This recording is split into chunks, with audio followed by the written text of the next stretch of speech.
Hi there, I'm Miss Danny from the Pleasant Hills Public Library, and I'm here to talk to you today about all of the really cool things you can do with your new digital library card. So the question of the day is, well, what can I do with this digital library card?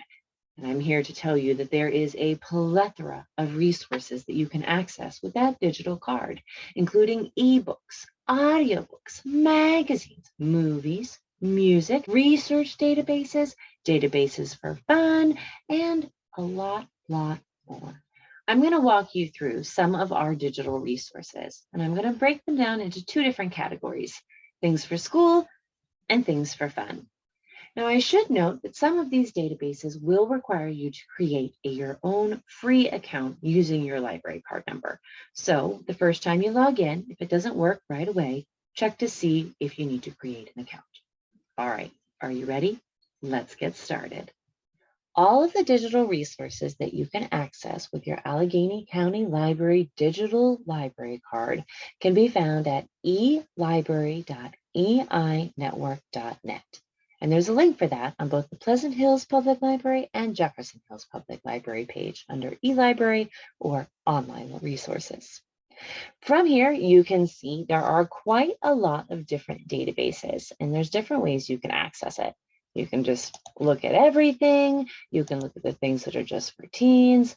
You can narrow it down to your books, your ebooks, your e-audiobooks, your e-magazines. There's movies, there's music, there's television, there's languages, newspapers, all kinds of fun things. So let's start by looking at things that are going to be useful for you when it comes to schoolwork. Do you have to write a paper about a famous person or an author? Well, then you're going to want to check out Gale Biography in Context. It looks like this, and it has different biography articles about tons and tons of people. Now, if you're writing about an author, then you're going to want to look at contemporary authors, and you can search for them, and it's going to pop up with all kinds of information that'll help you write your paper. Are you doing research for a history class? If it's American history, you'll want to check out U.S. History in Context provided from Gale. It has full text articles and pictures about all sorts of different things that happened in American history. Now, if you're doing world history, there's also a database for that, Gale World History in Context.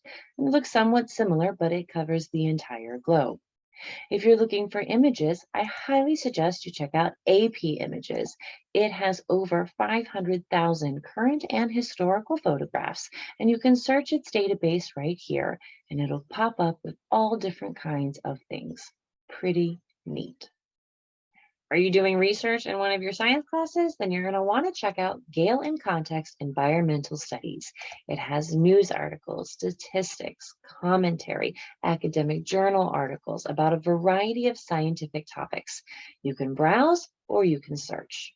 You'll also want to check out Science Reference Center. It has lots and lots of science articles, ebooks, even science experiments. And again, you can browse the subjects or you can search.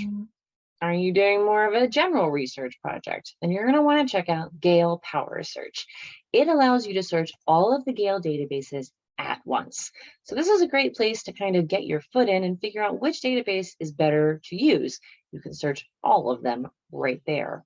If you're looking for a more tailored approach, however, you might want to check out Academic OneFile.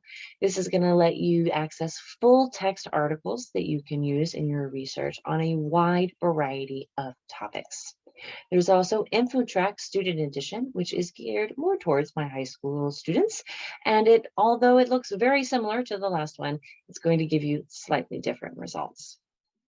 Maybe you would like to have a little bit of extra help with your homework. Well, with your digital library card, you can now create a free account on tutor.com, where you can access a live one-on-one help tutor from any time from noon to midnight every day. And they will help you with a wide variety of subject areas. Just check that out. So much stuff. I know I could have definitely used somebody to help me with geometry when I was in high school. Are you learning another language or would like to? There's not one, but two different databases you can access that'll help you with that goal. There's Duolingo, that has a whole bunch of different languages you can learn. You can see mine set to French right now, but there's a bunch on here that you can learn. And how it works is that it encourages you to come back for a set period of time every day and do different exercises to basically immerse yourself in that language. Klingon, I'd like to learn that one. And you can figure out how much time you want to commit to it. 5 minutes a day, 10 minutes a day, an hour, it's up to you. Mango Languages is set up somewhat similarly.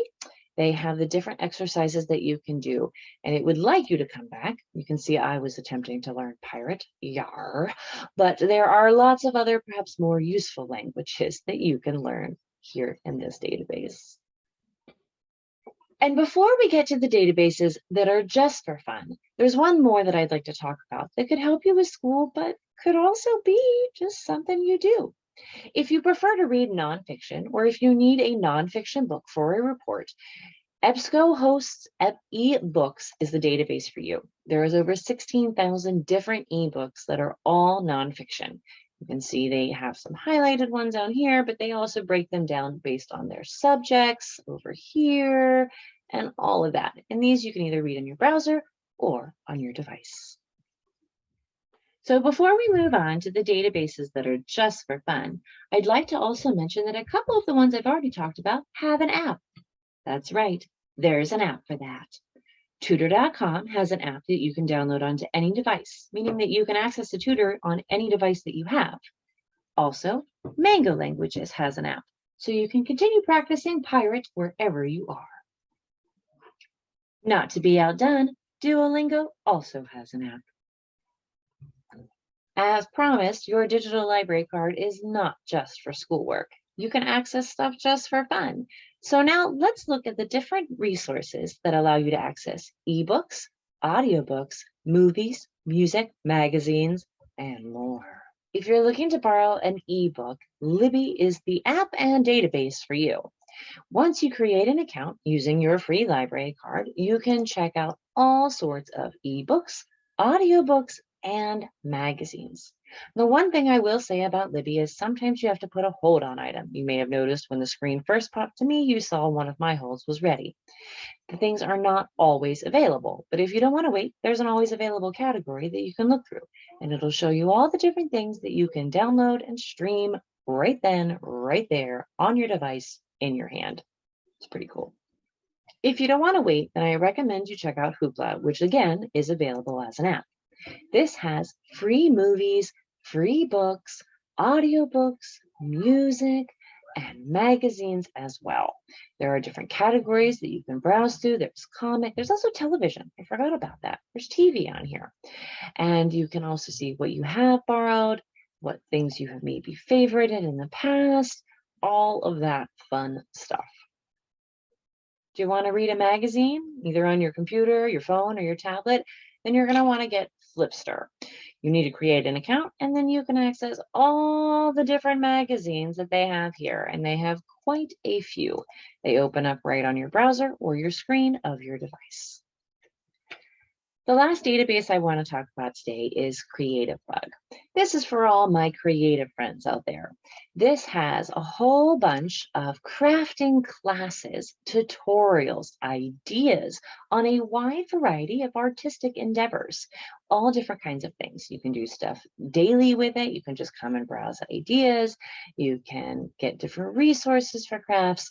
It's all there. And if you like to create art, I highly, highly recommend you check out Creative Bug. So I hit the highlights, but there's a whole lot more resources that you can access with your digital card. If you don't believe me, just click on all, again, under elibrary.einetwork.net. And you'll see that there is a large variety of databases, a lot more than I talked about, on a crazy amount of different topics and interests. So depending on what you're doing, I bet you can find something that'll appeal to you here. Now, maybe you're saying, okay, that's great, that's wonderful, but what if I want to borrow a physical book? It's not a problem.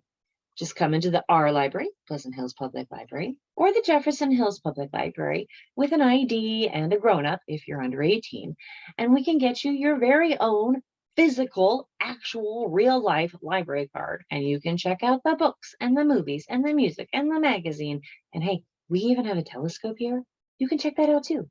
There's all kinds of cool stuff at the library. If you have any questions, please do not hesitate to contact us. We're librarians. We love to help. It's part of our job. You can give us a call here at Pleasant Hills at 412-655-2424, or you can send us an email to pleasanthills@einetwork.net. If you'd rather reach out to the folks at Jefferson Hills Public Library, you can call them at 412-655-7741. They also have an online form on their website where you can send questions. Pretty handy, huh?